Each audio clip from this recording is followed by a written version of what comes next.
YouTube world! Samahan niyo ako ngayong gumawa ng coconut macaroons. Masarap po ito. Ito ang kakailanganin natin. 3 whole eggs, 1/2 cup butter melted,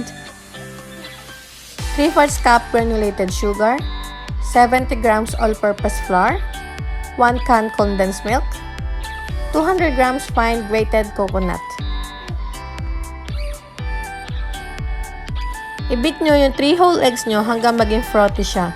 Tapos, pwede na natin isama yung sugar.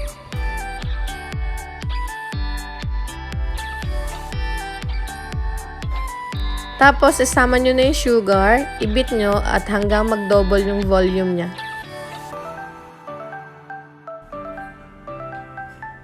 Tapos, ilagay naman natin yung melted butter. I-mix nyo lang siya hanggang mag-well blended. Sunod natin ilalagay ang condensed milk. Tapos, i-mix nyo siya hanggang mag-combine siya sa natitira nating butter.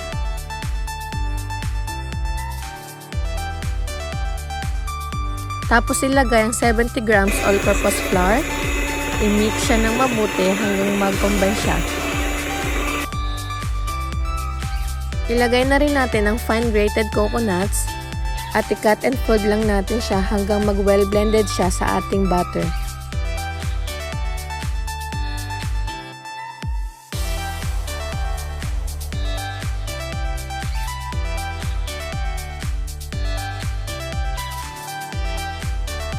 Preheat natin ang oven 180 degrees Celsius. Niluto ko yung sa akin for about 25 minutes. Kaya lang, minsan ang baking time natin nag-iiba-iba. Kaya sinosobrahan ko siya ng 32 to 35 minutes.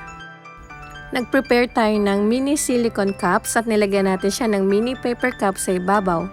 Meron tayong 65 pieces at nilagyan natin siya ng 1 tablespoon per molds. They are ready to bake! Charang! Luto na sila. Niluto ko sila sa 180 degrees Celsius for about 25 minutes. Kagagaling lang nila sa oven at nawawala na agad yung isa sa dulo. Meron na agad pusang nakakuha.